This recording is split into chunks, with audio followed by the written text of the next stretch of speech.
कुंज बिहारी जय राधा माधव कुंज बिहारी। जय राधा माधव कुंज बिहारी। जय राधा माधव कुंज बिहारी। जय गोपी जन वल्लभ गिरिवरधारी। गोपी जन वल्लभ गिरिवरधारी। जय गोपी जन वल्लभ गिरिवरधारी। गोपी जन वल्लभ गिरिवरधारी। यशोदानंदन ब्रज जन रंजन।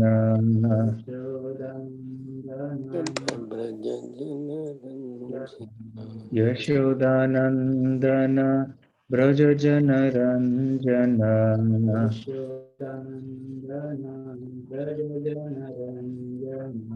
यमुना तीरावनचारी।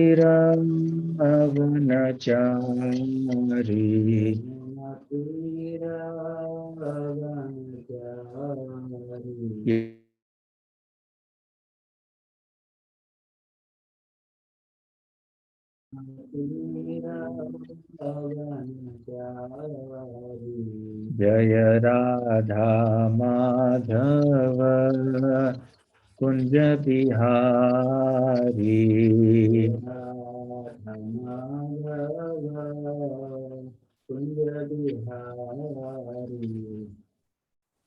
जय ओम विष्णुपाद परमहंस परिव्राजकाचार्य अष्टोत्तर सत हिज डिवाइन ग्रेस अभय चरणारविंद भक्ति वेदांत स्वामी श्रील प्रभुपाद की जय।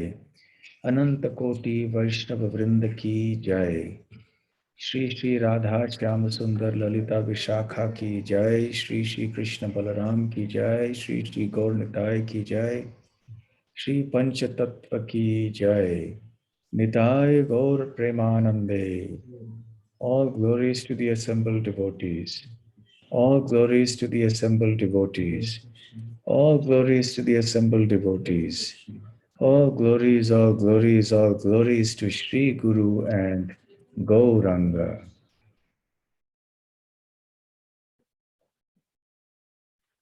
Om Jnanatimirandhasya Jnananjanashalakaya Chakshurunmilitam Yena Tasmai Shri Gurave Namaha.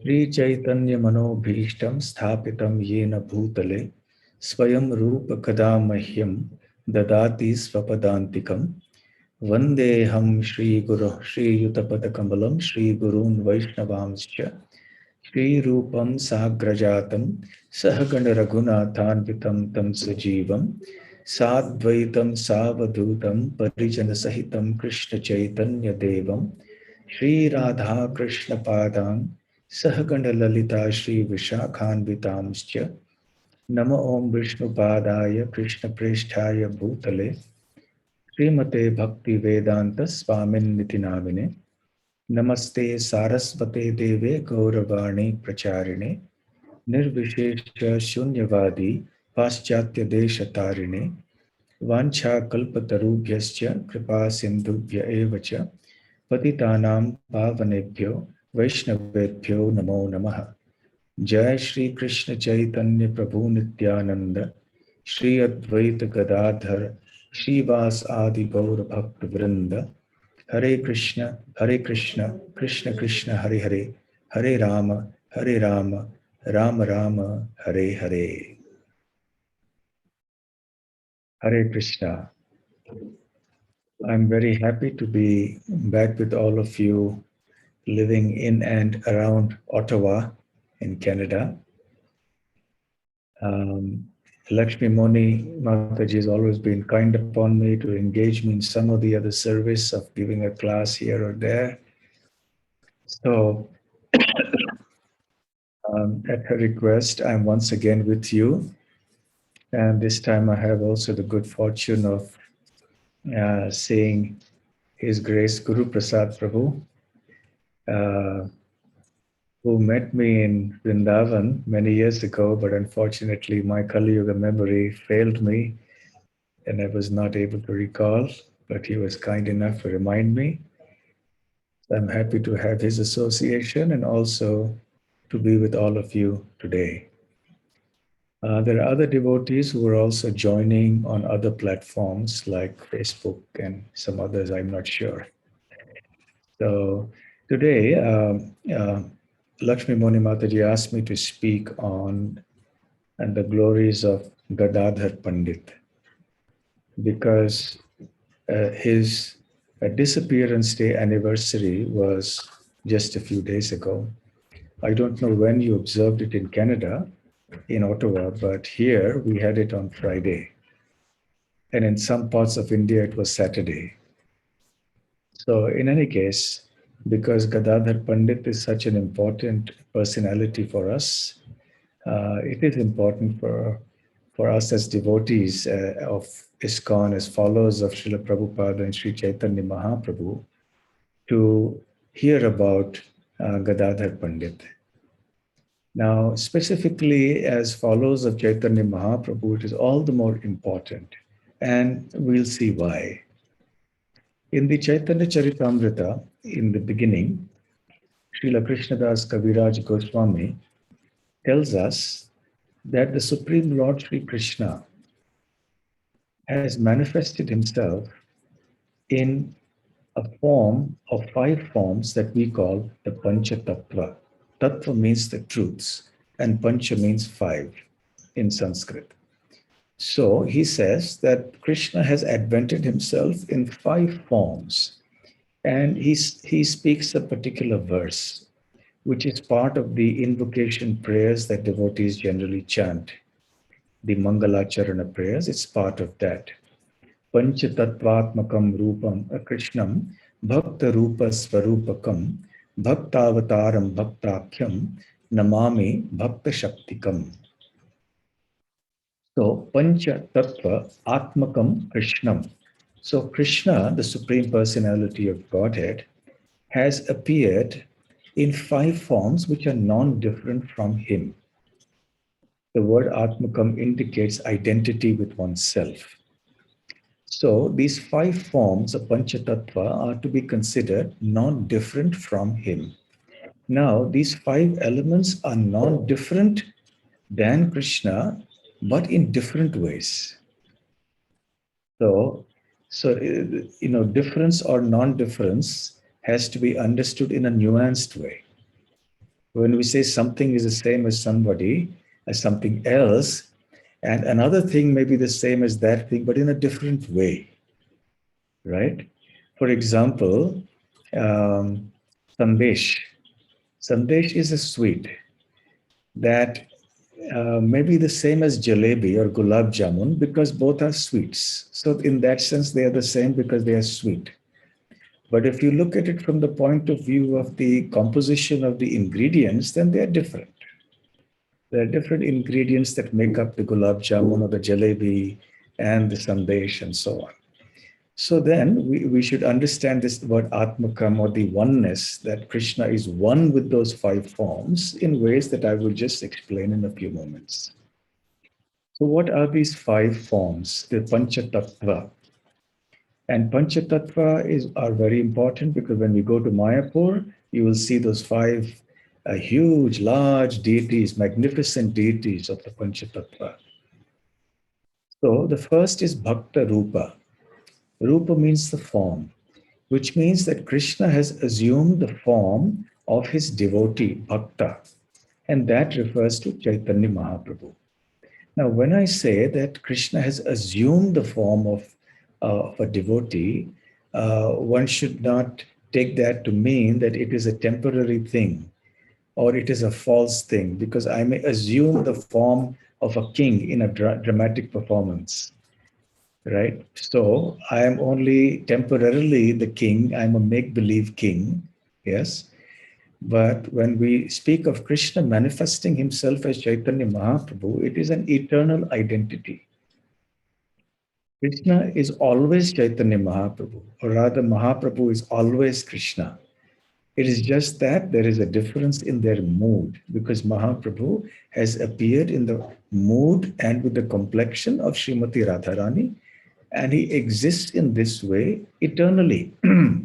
So there is no particular time at which we can say that this is precisely when Krishna appeared as Chaitanya Mahaprabhu. Yes, he appeared on the earth at a certain point in time in that form. So that is how we have Gaur Purnima, the date of the appearance of Chaitanya Mahaprabhu. But it doesn't mean that Chaitanya Mahaprabhu was born on that day in an ontological sense, in the sense of the spiritual world. He has always existed, but he just appears to be born.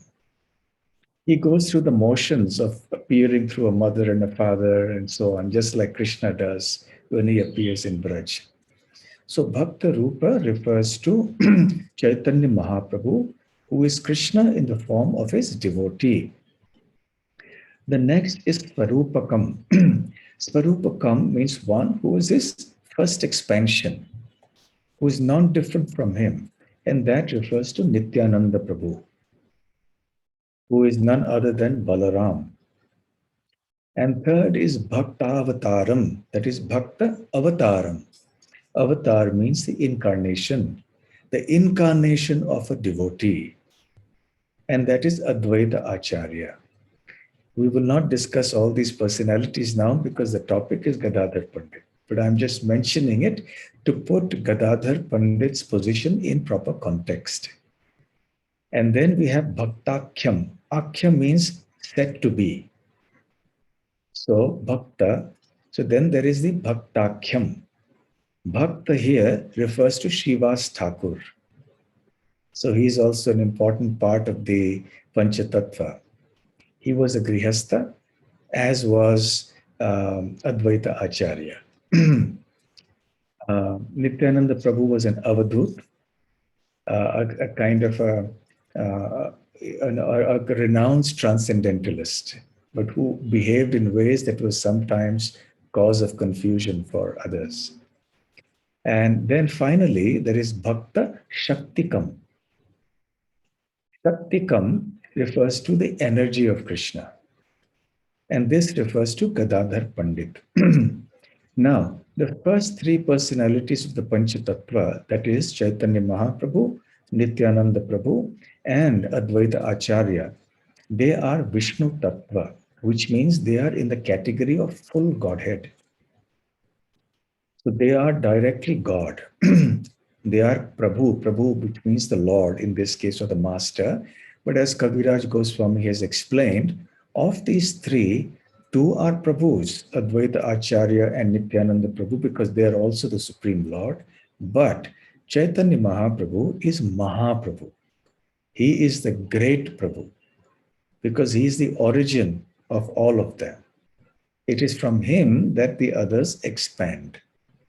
So these three forms, Chaitanya Mahaprabhu, Nityananda Prabhu, Advaita Acharya, they are Vishnu Tattva forms. Tattva, again, as I said, means the truth. So they are in the category of Vishnu or Krishna, of full Godhead.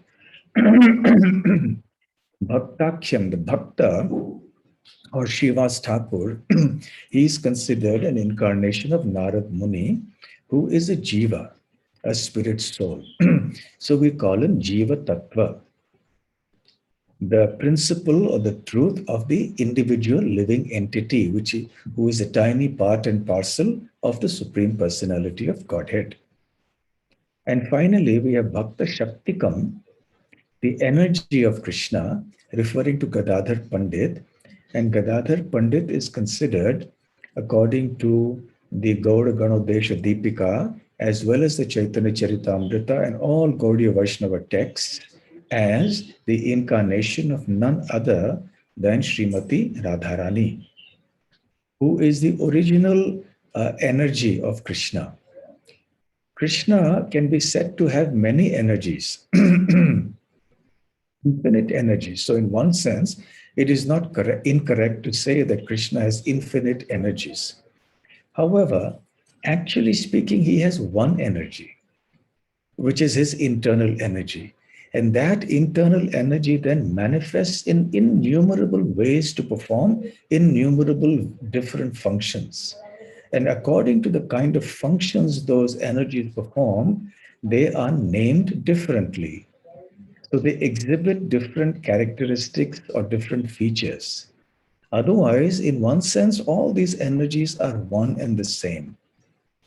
So the energy of the Lord ultimately is Srimati Radharani. So she is the personification of the internal spiritual energy of Lord Krishna. So she is Shaktikam, the original Shakti, and she has manifested in Gaur Leela, in Chaitanya Mahaprabhu's Leela, as Gadadhar Pandit. Here in this Pancha Tattva, we see three tattvas being represented, all the three tattvas, the Vishnu Tattva, the Jiva Tattva, and the Shakti Tattva. So our personality for today is Gadadhar Pandit, who is Shakti Tattva. So now a brief word on what I mentioned earlier about the nuanced understanding of the oneness of Krishna with these five tattvas. So Krishna is the same as Chaitanya Mahaprabhu, but he's also slightly different. He's different in the sense that Mahaprabhu's mood is the mood of Radharani. His complexion is also different, that of Srimati Radharani. So there's a simultaneous difference as well. So whenever we think in terms of oneness, there is also a difference. So whenever there is a difference, there is also a oneness. And this is an important philosophical principle. And Chaitanya Mahaprabhu has taught this as Achintya Bheda Bheda Tattva, the principle of simultaneous and inconceivable oneness and difference. So Chaitanya Krishna is in this way simultaneously one and different from Chaitanya Mahaprabhu. As far as Nityananda Prabhu is concerned, yes, in the same way, he is one and different from Nityananda Prabhu. Nityananda Prabhu is Balaram. And similarly with Advaita. But the difference between Krishna and Advaita is slightly different from the difference between Krishna and Nityananda Prabhu and Krishna and Chaitanya Mahaprabhu. Because Advaita Acharya is also considered the expansion of Mahavishnu. He also has a role to play. He has a very deep relationship with Sadashiva or Lord Shiva. So he's also another personality that requires a separate discussion. So this is as far as the oneness with the three Vishnu Tattvas is concerned in the Pancha Tattva. Then when it comes to the Jiva, that is Srivas Thakur or Narad Muni, yes, Krishna is one in quality with the Jivas, but he's different in quantity, as Srila Prabhupada has time and time again explained. And when it comes to the Shakti, that is Srimati Radharani or Gadadhar Pandit, Krishna is the Shaktiman, or the original source of the energy, the energetic. And Radharani is the energy. So the energetic and the energy are one, but they are also different from each other, in as much as the sun and the sunshine are one and the same. At the same time, they're also different. So here is the ontological category. Don't be scared by this word ontological. Ontological means that which refers to the category of the reality of the existential state of that personality or any object for that matter. So this is Gadadhar Pandit. Because the associates of Krishna in Vrindavan, they also appear in the pastimes of Chaitanya Mahaprabhu in Gaur Leela. And this has been described in the text called Gaur Ganodesha Deepika, the text that sheds light on the associates of Chaitanya Mahaprabhu. Yes. So, in that it is described that Gadadhar Pandit is not only Srimati Radharani, the original energy of Krishna, but also one of Radharani's principal associates, Lalita Devi, has also entered into him. Now, this concept of multiple personalities entering into one personality who appears here in this world is not something uncommon. It is frequently seen in the personalities in Gaur Leela. We won't go into it, but we'll see that happens many times. One person is primarily somebody, but then other personalities also enter into that person to relish the same mood and that same devotional sentiment. Okay, so therefore, it is not. We shouldn't be surprised that whilst Gadadhar Pandit is Srimati Radharani, but Lalita Devi has also entered into him to savor that mood of Gauranga Mahaprabhu's pastimes there. Okay, so as I mentioned earlier, uh, Gadadhar Pandit, being Srimati Radharani, is the fountainhead of all the Shaktis, of all the energies.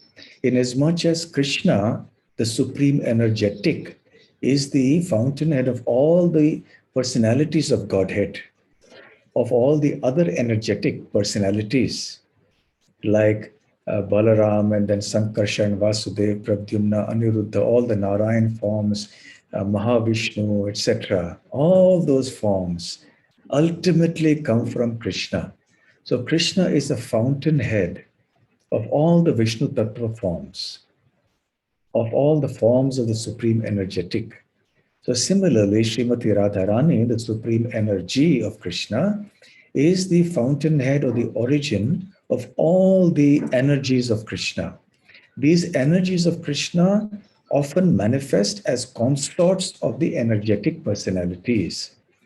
Therefore, just as Radharani is the consort of Krishna, so we will find in Dwarka, for example, Rukmini Devi is the consort of Krishna, of Dwarkadish, or in Ayodhya, Sita Devi is the consort of Ram, or in Vaikuntha, we see Lakshmi Devi is the consort of Lord Narayan. So, in this way, the consorts are energies. In the Chaitanya Charitamrita, Srila Krishnadas Kaviraj Goswami has described that Srimati Radharani is the origin of all the three categories of consorts that we find in the spiritual and the material worlds. Material world meaning that they appear here in some particular form for fulfilling a purpose.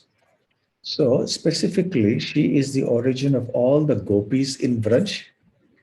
She is the origin of all the queens ultimately in Dwarka. And she is the origin also ultimately of all the Lakshmis in Vaikuntha. Lakshmis are the goddesses of fortune, and there are innumerable Lakshmis there in Vaikuntha because the Vaikuntha comprises innumerable Vaikuntha planets. And on each of these Vaikuntha planets, there is a presiding deity who is a form of Lord Narayan. And Narayan always has a consort who is Lakshmi. So all these Lakshmis are also expansions of Srimati Radharani. So this is how we can also understand Gadadhar Pandit because he is non-different from Srimati Radharani. And he has manifested in Gaur Leela with a certain type of personality that was just suitable for relishing the mellows of Mahaprabhu's pastimes. There, in Mahaprabhu's Leela, Gadadhar Pandit uh, manifests a certain, shall we say, such a deep devotion to Chaitanya Mahaprabhu and such an obedient, or rather, I won't use the word obedient because he did manifest disobedience, as I'll come to a little later, but a certain kind of submission and a certain softness that he manifests that also appears in Srimati Radharani's personality. So, Gadadhar Pandit was a childhood friend of Chaitanya Mahaprabhu. Now, as we all know, Chaitanya Mahaprabhu in his childhood days was known as Nimai Pandit. He was Nimai because he was born under a neem tree. So, all through, whether in Mahaprabhu's days in Navadvip or in the days after Mahaprabhu took sannyas and relocated to Jagannath Puri, Gadadhar Pandit was always an associate, a constant associate of Sri Chaitanya Mahaprabhu. In fact, Mahaprabhu is often referred to as Gadadhar Prananath. That means he is the Lord of the life of Gadadhar Pandit. Yes. So Gadadhar Prananath. So Gadadhar and Mahaprabhu shared a very, very close and intimate bond. Um, a few biographical points are important, although we'll focus on some pastimes and some philosophical discussions on that. But a few biographical points will be helpful for us. He appeared in near a place called Chittagong in present-day Bangladesh. Of course, this is the new political division that has come up only some decades ago, but ultimately, it used to be all one place at one point in time. So he appeared in that area, and very soon he shifted to Navadvip, where Mahaprabhu was. He, from childhood, was a very renounced brahmachari. He had no interest at all in the pleasures of worldly life. And he had such a soft and mellow nature that he endeared himself to everybody. Everybody was very fond of him. He was also very scholarly. And the spiritual master of Sri Chaitanya Mahaprabhu, Srila Ishwar Puri, was very fond of him. He was very impressed with his renunciation and his austerities and his devotion as well. Gadadhar Pandit was known as a great devotee of Krishna even before Chaitanya Mahaprabhu manifested his devotion. Chaitanya Mahaprabhu initially exhibited himself as a dry scholar of grammar and logic. And so he would have many arguments with everybody else. And because he was so brilliant, nobody could, defeat him uh, or even come close to him in brilliance when it came to debates on various topics, which were not necessarily Krishna conscious or related to devotional topics, but they were topics related to some point of grammar or philosophy or something like that. So, Ishwar Puri was writing a book at that time called Krishna Lilamrita. And he was so impressed and so pleased with Gadadhar Pandit's behavior and his characteristics that he gave him many nice personal instructions from the Krishna Lilamrita. Now, Nimai Pandit actually used to engage in these debates with anyone and everyone. He would catch hold of all the big Pandits and scholars and challenge them to debate. And he would make a proposition and ask the other person to refute it. When that person refuted it, Mahaprabhu would refute the refutation. And the other person would be flummoxed. He wouldn't know what to make of it. And Mahaprabhu would refute the refutation of the refutation. And in this way, he would go back and forth till the other person was left bewildered and dazzled by the sheer brilliance of of Nimai Pandit's arguments. So in one such case, he asked Gadadhar Pandit, his friend, that can you define what liberation means? And Gadadhar Pandit quoted from some of the texts, Sanskrit texts, to say that Atyantika Dukkha Nivritti, which means essentially the cessation of all miseries, the ultimate cessation of all miseries. Um, this could be kind of misinterpreted from a Mayavadi perspective also, or it could be misinterpreted in various ways. So Chaitanya Mahaprabhu or Nimai Pandit at that time said that this concept or this understanding of liberation is inadequate. And he proceeded to give a kind of an exposition on what liberation is. And everybody was just so thoroughly impressed. They were speechless and stunned. And they were only hoping and praying that Chaitanya Mahaprabhu someday would become a devotee so that, then the whole world could be delivered. Because the world needed such brilliant devotees. Navadvip at that time was full of these scholars, but they were not devotee scholars. They were dry empiric philosophers, or they were just mundane, brahmanas who were more interested in karma kanda and so on. And Chaitanya Mahaprabhu, Nimai Pandit, even at that time, he used to praise Gadadhar Pandit. And after Nimai Pandit went to Gaya to perform the last rites of his father, who had passed away some time ago, he met Ishwar Puri there again, and he accepted initiation from him. And that was a landmark, because at that point, from that point on, Mahaprabhu actually manifested his devotional pastimes. So when Mahaprabhu returned, he began his devotional movement, the Sankirtan movement in Navadvip. And at that time, he began to praise Gadadhar Pandit as if he had 5 mouths or 10 mouths. And he said, Gadadhar, right from childhood, your mind has been fixed on the lotus feet of Krishna. And you are a pure devotee. And just look at me.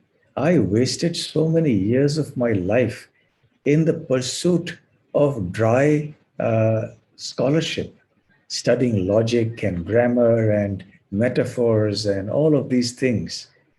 And you are the really intelligent person. So he glorified Gadadhar Pandit's devotion. And Gadadhar Pandit, in a certain way, had the ability to almost control Mahaprabhu, to placate Mahaprabhu. One particular pastime is narrated in the Chaitanya Bhagavat. Mahaprabhu used to go into trances of intense separation from Krishna, because after all, he was in the mood of Srimati Radharani. And this mood of Radharani was specifically that mood when Krishna had left Vrindavan to go to Mathura and Dwarka. So he was bemoaning in the mood of Radharani the fact that he didn't have Krishna. So he was saying, where is Krishna? Where is Krishna? He was asking. And Sachi Mata was in great anxiety, wondering, how to pacify or console my son. Because in those states of exalted consciousness, Mahaprabhu would do things that would frighten his mother. He would jump and he would dance, he would fall to the ground. So he would do so many things that kept the devotees anxious about his well-being. So at that time, Gadadhar Pandit happened to be nearby. So Gadadhar Pandit went to Mahaprabhu and said, oh, Krishna, you're searching for Krishna. Where is Krishna? Where is Krishna? Let me tell you the answer. The answer is that Krishna is in your heart. So then you need not worry. Krishna is there with you, very close. You needn't go searching everywhere. And at that time, Chaitanya Mahaprabhu then with his nails started to tear apart his chest. He was trying to do that. So because he heard Krishna's in the heart, so he wanted Krishna to be seen from his heart, because he was in that ecstatic trance. And then Gadadhar somehow pacified him, and he came back to his external consciousness again. And Sachi Mata was very pleased with this. And she told Gadadhar, Gadadhar, you should always be with Nimai from now on, because it is only you who can keep him in check and to look after him and ensure that he doesn't harm himself. So in this way, the days passed in Navadvip. One time it so happened that a great devotee of Krishna called Pundarik Vidyanidhi came to Navadvip. Now, even before Pundarik Vidyanidhi had come, Mahaprabhu would often shout out loudly, Pundarik, my father, where are you? Where are you coming? And the devotees of Chaitanya Mahaprabhu were unable to understand who this personality was. Who is this Pundarik, my father, and why is he addressing him as my father? And Pundarik Vidyanidhi came, sure enough, a few days later. So why did he address him as father? In the Gauda Ganodesha Deepika, it is mentioned that Pundarik Vidyanidhi is the incarnation of Vrishabhanu Maharaj, who in Vraj Leela is the father of Srimati Radharani. And because Chaitanya Mahaprabhu has appeared in the mood of Srimati Radharani, so he was addressing Pundarik Vidyanidhi as father. So anyway, Pundarik Vidyanidhi was an exceptional devotee of the Lord, but he was also very unusual. He was not like the other followers of Mahaprabhu who externally lived very simply. All the pure devotees of Mahaprabhu were internally renounced, and so was Pundarik Vidyanidhi. But Pundarik Vidyanidhi externally led the life of a sense gratifier. It appeared to those whose eyes were untrained in devotional service that Pundarik Vidyanidhi was just a sensuous person. But that actually was not the case. In any case, Mukunda Datta, one of the associates of Mahaprabhu, hailed from the same place as Pundarik Vidyanidhi. So he was very well aware of the glories of Pundarik Vidyanidhi. So one day Mukunda told Gadadhar Pandit, Gadadhar, come with me. I will take you to meet a very, very great, exalted devotee. So you must have his association. So Gadadhar was overjoyed. He said, wonderful, I want to meet such pure devotees. So when they went to meet Pundarik Vidyanidhi, however, Gadadhar Pandit was in for a shock because Gadadhar Pandit himself, as I mentioned earlier, was lifelong a very simple, austere, renounced brahmachari. And here, what did he see? He saw Pundarik Vidyanidhi, who was living in an atmosphere of great opulence. And, there was silken sheets on his seats wherever he was sitting. And he was chewing betel nut. And he had all sorts of other opulences. His hair was, perfumed with all sorts of fragrant oils, and his clothes were silken and very expensive, and so he had all the trappings of a sense gratifier. So when Gadadhar Pandit saw him at first glance, he was taken aback and he was surprised. In his mind, he started thinking, this is a pure devotee? How can this be? He's a sense gratifier. So in his mind, he actually offended Pundarik Vidyanidhi. Now, Mukunda Datta, being very intelligent, could understand what was going on in the mind of Gadadhar Pandit. And at that point, he recited a certain verse from the Srimad Bhagavatam, which is a famous verse um, that appears in the conversation between Vidura and Uddhava in the third canto of Srimad Bhagavatam. Aho baki yam stanakala kutam jigamsaya payayat apyasadvi lebhe gatim dhatrutit utitam tatonyam kamva dayalum sharanam brajema. Where it there is lamentation.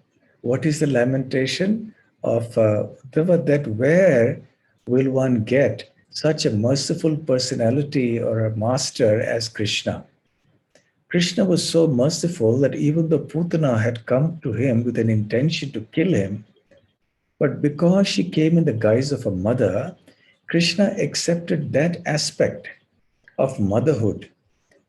And even though he sucked out the poison and the life air from her breast, he actually gave her the position of a nurse, of a mother in the spiritual world in Goloka Vrindavan. So, who can be more merciful than Krishna? So, this is Uddhava's mind, his feelings about Krishna. So, when Mukunda Datta, who was known for a very sweet chanting, when he chanted this verse and Pundarik Vidyanidhi heard this, all Vrindavan broke loose. So Generally for materialistic persons, they get angry. We say all hell broke loose. Yes.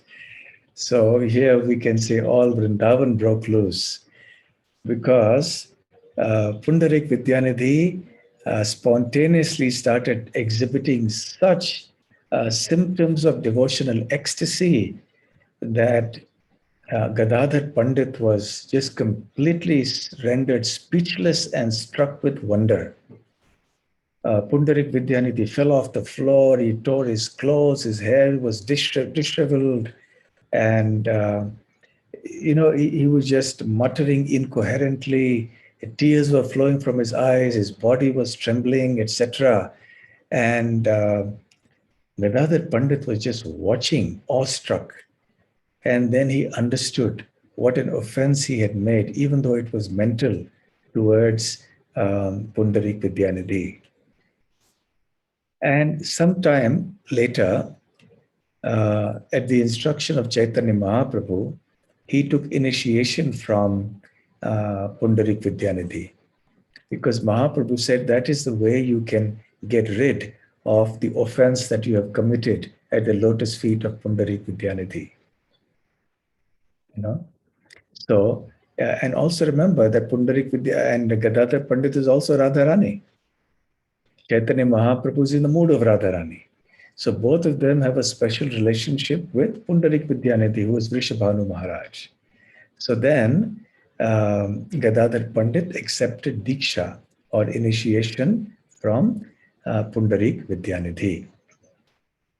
After Mahaprabhu took sannyas and moved to Jagannath Puri, Gadadhar Pandit also moved with him. He stayed there, and Mahaprabhu gave him a place to stay in a place called Yameshwar Tota. The word Tota means garden. And around there is a temple called Tota Gopinath, a temple of Gopinath. But because it is in that garden, it is popularly known as Tota Gopinath Temple. So those of you who have been to Jagannath Puri may have been there, or you have at least heard of the place. It is a topic in itself. There are many, many pastimes associated with that. So in any case, that was a place where Gadadhar Pandit stayed, and he rendered his devotional services there. Now, Gadadhar Pandit took a vow that is called Kshetra Sannyas. Now, sannyas, as you know, is a vow of renunciation. What is Kshetra Sannyas then? The word Kshetra means a particular land or a region. So, to take Kshetra Sannyas, one doesn't have to be the sannyasi in the sense that a normal sannyasi would be, but a Kshetra Sannyasi refers to one who has taken a vow to never leave a certain holy place. So Gadadhar Pandit took the vow that he would never leave Jagannath Puri for his whole life. So that went on for some time. It so happened that Chaitanya Mahaprabhu wanted to also go to Vrindavan. He had wanted to go to Vrindavan right after his initiation in Gaya. But somehow there was a heavenly voice that asked him to desist and said he had a mission to perform and therefore he should return to Navadvip. But now the desire to go to Vrindavan, even if for a visit, was becoming very, very powerful. Initially, the devotees in Puri, Jagannath Puri, somehow or the other managed to convince Mahaprabhu to not go. But finally, when Mahaprabhu was so persistent, they said, all right. And they made arrangements for his travel, including King Pratap Rudra. He was also involved in assisting in making arrangements for Mahaprabhu's travels to Vrindavan. So a few of the intimate associates of Mahaprabhu traveled with him up to a particular point, which is called the Chitrotpala River in the outskirts of Jagannath Puri. And at that point, Mahaprabhu turned to Gadadhar Pandit and told him that, look, you have taken a vow of Kshetra Sannyas. that you will not leave Jagannath Puri. So now when we cross this river, we are going to go out of the region of Jagannath Puri. So you should return now. I will go to Vrindavan and I will come back in a short while and I will be with you again. So Gadadhar Pandit now started manifesting his mood of rebellious transcendental devotion or his transcendental rebellion to Mahaprabhu. Hmm? So he said, no, I will not go back. I will come with you. So Mahaprabhu said, but Gadadhar, you have taken a vow of Kshetra Sannyas. It's a vow, so you can't give it up. So then Gadadhar Pandit replied, to hell with my vows of Kshetra Sannyas. You, Puri is where you are. So if I am with you, then I am with Jagannath, I am in Jagannath Puri, and therefore I will not be violating my rules of Kshetra Sannyas. Then Mahaprabhu said, but listen, Gadadhar, you are serving Gopinath at Tota Gopinath, near Yameshwara Tota. So now if you come with me, then you will not be able to do your service to Lord Gopinath. So Gadadhar replied again, a little in a feisty spirit. So he said, seeing your lotus feet is worth millions of times more than rendering any type of service to Gopinath. Then Mahaprabhu is saying, Gadadhar, if you're going to speak like this, you're going to really bring me into disrepute because people will criticize me saying that it's because of me that you broke your vow of Kshetra Sannyas. So it will be my fault. So Gadadhar Pandit said that I will take full responsibility for my action. So you need not worry that people will blame you. So I alone am responsible for this. So finally, Mahaprabhu relented and they went on walking ahead. And after a while, they came to the city that exists even today called Katak, which is about 100 kilometers or so, I guess, from Jagannath Puri. So there, Mahaprabhu turned around and told him, Gadadhar, now you have succeeded in your determination to break your sannyas vow, Kshetra sannyas vow. So you have done what you wanted to. So now you don't need to come with me. Now you have to consider, if you are my surrendered devotee, you have to think, is it just your happiness that you're concerned about or my happiness? If you want only your happiness and my unhappiness, then you come with me. But if you want my happiness, then you should return and perform your duties in Tota Gopinath. Resume your vow again of Kshetra Sannyas. Go back. So this is a very important lesson that Mahaprabhu has given via Gadadhar Pandit. Gadadhar Pandit, being Srimati Radharani, doesn't need to understand any lessons in surrender and devotion and responsibilities and duties in Krishna consciousness. Because on that platform of spontaneous love, there is no question of any requirement of instructions. But through Gadadhar Pandit, Chaitanya Mahaprabhu has actually instructed all of us on the spirit of devotion and surrender. So the path of true devotion entails sacrificing our pleasures, our happiness, our desires for the happiness and pleasure and desires of Krishna and the spiritual master and the devotees, the Vaishnavas. This is a very important principle of rendering devotional service. In the materialistic principle of life is that everyone lives for his or her own personal pleasure. And because everybody is so selfishly motivated, there are so many conflicts. There are so many disruptions in relationships.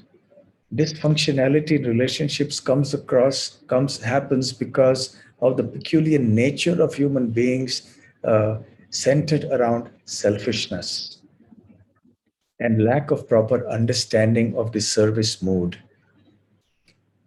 So when we are focused only on what can please Krishna, then that makes our life perfect. Srila Prabhupada, I was just listening yesterday at lunchtime. Prabhupada says, there's only one thing we have to do: how to please Krishna.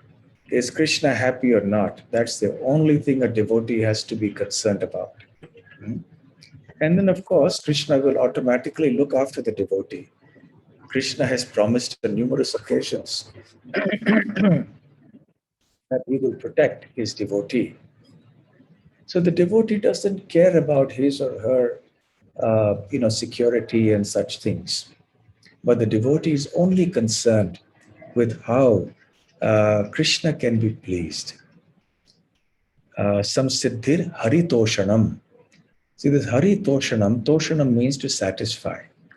So this is the most sublime and important principle of devotional service. That is the difference between mixed devotional service and pure devotional service. In mixed devotional service, we may want to please Krishna, but with an ulterior motive. Ultimately, we want to please ourselves. We want to fulfill our own material desires.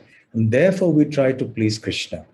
So, that intention of wanting to please Krishna is motivated by ultimately a desire to please myself or oneself. So, therefore, it is considered Mishra Bhakti or mixed devotion.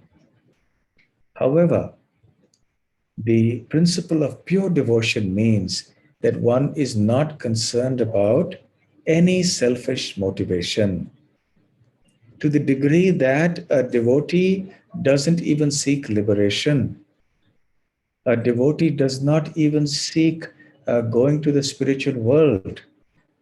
A devotee is satisfied with continuing to serve Krishna, to please Krishna, and love Krishna in whatever way that Krishna may desire.